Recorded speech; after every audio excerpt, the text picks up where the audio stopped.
Enough is enough. Enough is enough.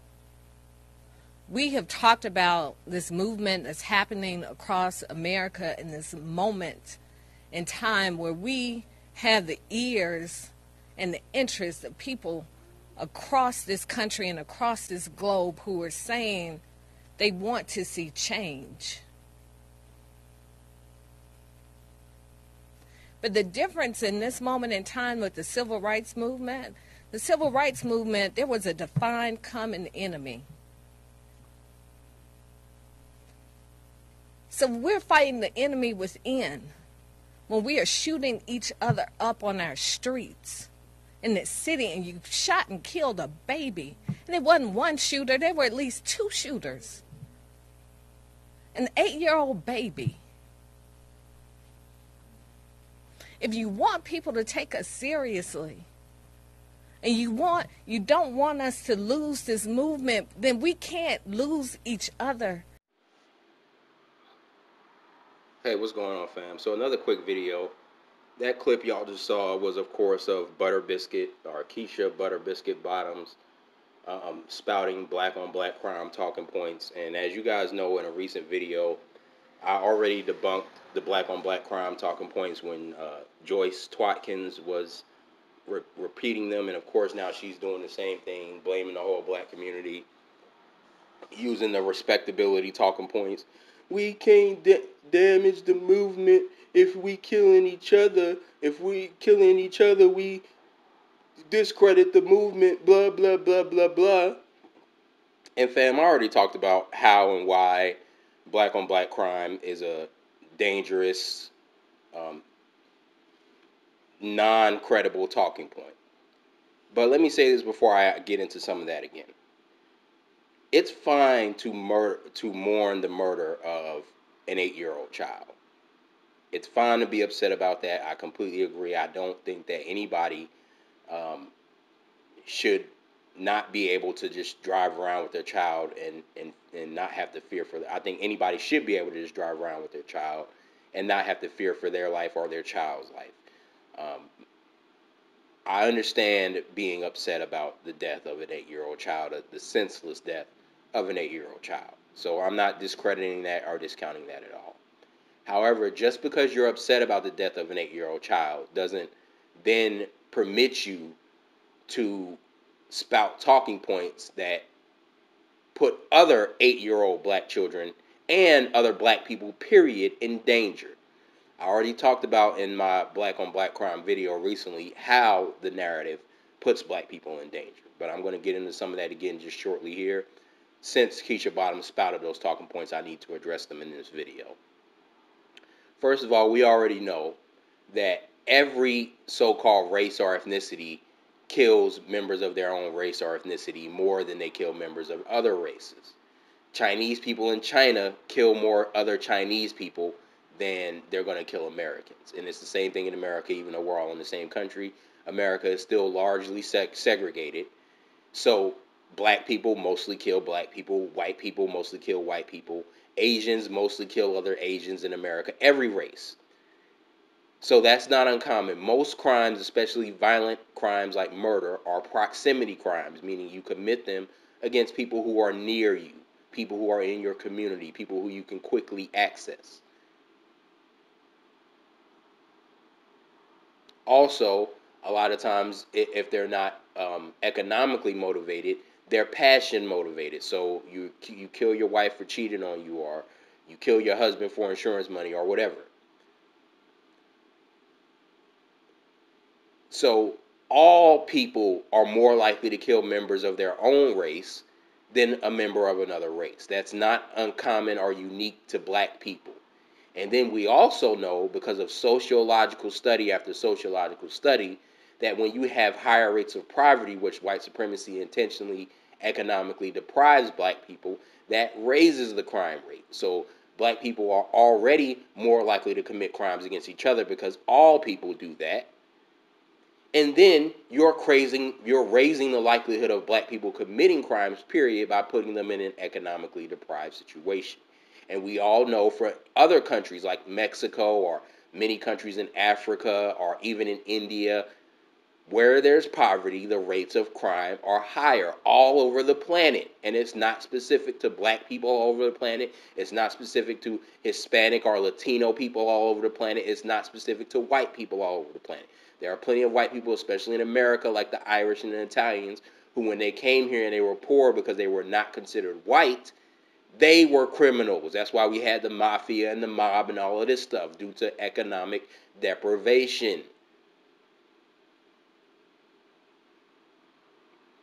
So if Biscuit Bottoms, Mayor Biscuit Bottoms, was really that concerned about the black on black crime and the violence, she would stop the gentrification and the economic deprivation that's going on in Atlanta instead of wagging her finger at black people.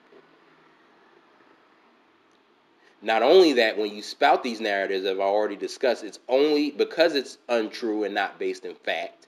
It's only meant and brought up to distract away from black people protesting against white supremacy, police/race soldier brutality, and racist murder. That's all it is brought up for, is to bring it up as a deflection so that white supremacists can keep doing it. Because basically all they're saying is, since you guys kill each other, why is it not okay for us to kill you too? Yet, as I said, of course, with the hypocrisy of white supremacy, even though white people kill more white people than any other race, if a black person kills a white person, nobody, black or white, is going to start saying, what about white on white crime? Nobody's going to say that. Even the biggest black on black crime Sambos are not going to start saying, what about white on white crime if a black person kills a white person? When Muhammad Noor killed the black Somalian police officer, killed that white woman, Justine Damon, nobody said, what about white on white crime in that black police officer's defense? Nobody. So we all know that that's a racist narrative preserved specifically for black people to distract from the racist murder of black people. Now, I said also that when you say that, you're putting other black people in danger, and other 8-year-olds in danger. Let me give an example. Sequoia Turner, the young 8-year-old girl who was shot. There was another girl named Ayanna Stanley Jones who was killed in 2010 by a police raid when police were raiding her house or raiding a house nearby. I don't remember all the details. But police were committing a raid and killed an 8-year-old black child. Now, I've already told you guys about the story where some black police officers shot into a car of a suspected white supremacist criminal who was using his car and driving it at the cops. So in order to defend themselves, they shot into the car and accidentally shot a white child. And even if you want to say that he didn't shoot, that he wasn't driving at them, he was at the very least engaged in a high-speed chase with the cops, or some kind of high-speed pursuit with the car. But the cops were not in their car when they shot, which means that he most likely was driving the car at the cops like they said. Now, when these black cops in Louisiana shot into the car and killed the white child, they got convicted. And none of these black on black crime white supremacists were saying, what about white on white crime? Even though white people, even at that time, and always have, killed more white people than any other race kills white people. They were thrown in jail because during the commission of their duties. Yet, when some white cops killed a black child in the commission of their duties, there was no conviction.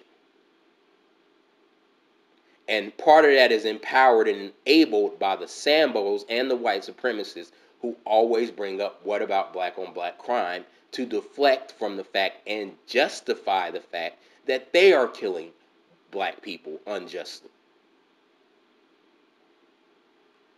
So again, Ayanna Staley was 8 years old at the time, the same exact age that Miss Sequoia Turner was when she was shot.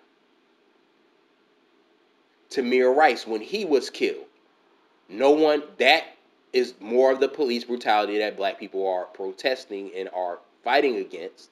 And when people like Keisha Bottoms and other Sambos bring up the black on black crime deflection, you are empowering the death of a Tamir Rice who was 12 years old at the time. So I just gave you examples of 2 black children, and there are many others who have been victims of racist murder. We know Emmett Till and many other children throughout black history have been murdered by white supremacists. So you cannot care about the murder of 8-year-old children if you are using narratives to empower the murder of 8-year-old children and to justify and defend the murderers of 8-year-old children.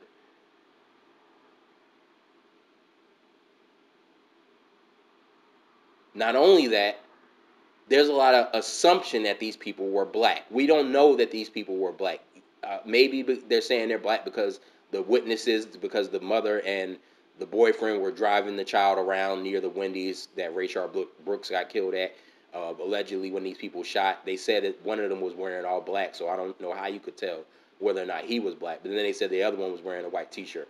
Maybe that dude was black, but we don't know that, fam, because those of us who study white supremacy and know white supremacy, we know that black agents are frequently hired to do the bidding of white supremacists. It was black government agents who killed Malcolm X. So yes, it was so-called black people or black-on-black crime that killed Malcolm X, but they were put up to it by the white supremacists. I suspect the activist Darren Seals, they said that one of the killers that killed him was a man with dreadlocks, a black man. They couldn't identify the other person, who I suspect was probably white. But at least one of the men was black.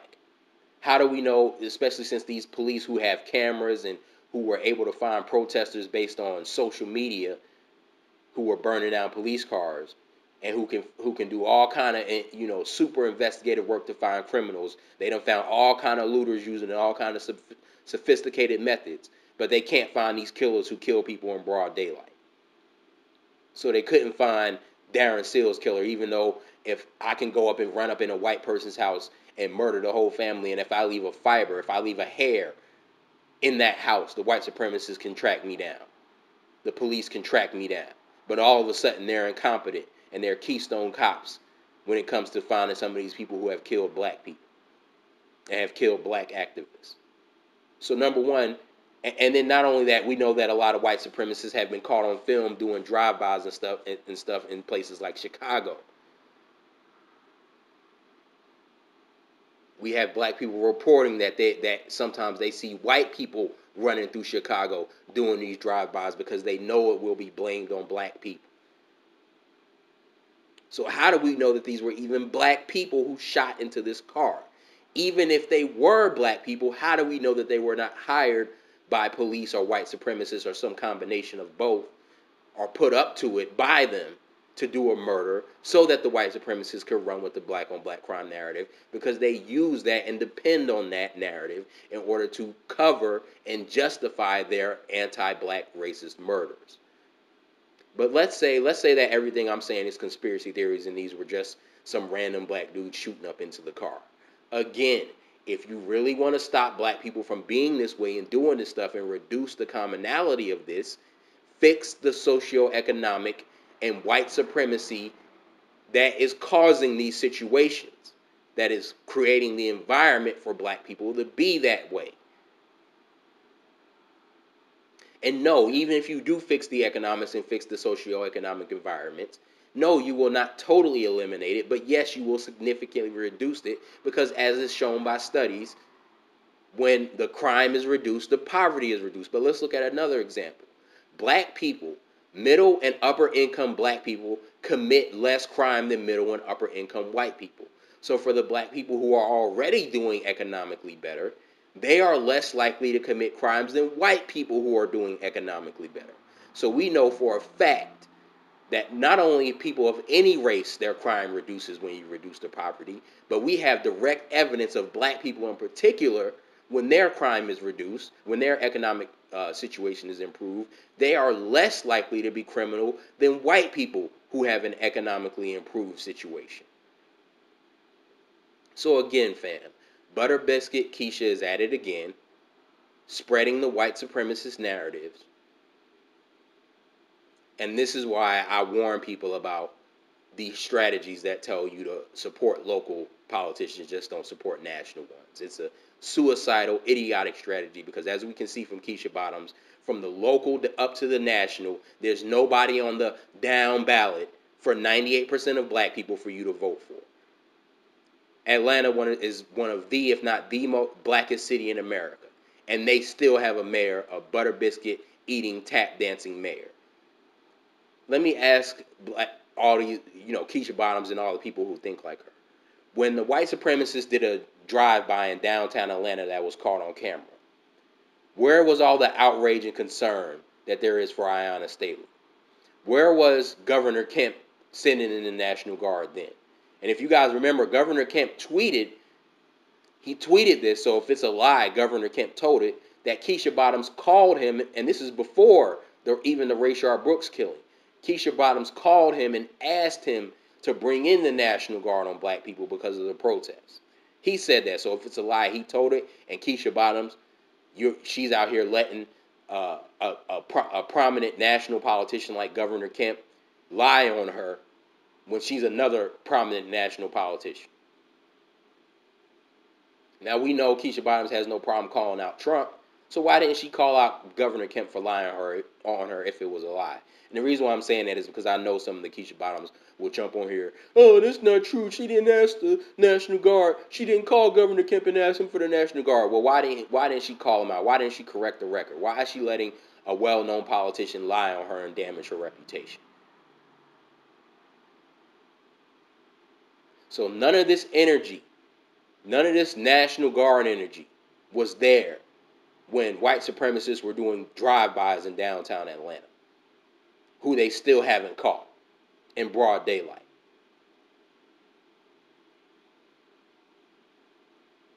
But all of a sudden, the whole white community was not to blame for those white supremacists who did a drive-by. Keisha Bottoms didn't get up there and tell white people how they hurt their own case when they do drive-bys in the middle of downtown Atlanta on black people. She wasn't telling the white supremacists that they're hurting their case. Because again, that's a white supremacist narrative reserved only for us. So again, fam, Keisha Butter Biscuit Bottoms, a down ballot Democrat who's in lockstep with Democrats from the local up to the national. They're all like that, or 98% of them are like that across the nation. Which is why when people are saying, you tell me you ain't got somebody to vote for? You telling me you live somewhere where there's nobody to vote for? Yeah, 98% of the country for black people is somewhere where there's nobody to vote for. Because as we can see from Keisha Bottoms, the Democrats are anti-black white supremacists, are tokens, puppets of anti-black white supremacists, from the local up to the national, from the city council and the dog catcher, which I had another stupid Negro bring that crap up to me again, from the dog catcher up to the president. All anti-black racists for 98% of black people. And there's no black agenda ballot measures for 98% of the black people in this nation. And Keisha Bottoms proves that. But anyway, fam, that's another video. Like, share, subscribe, and peace.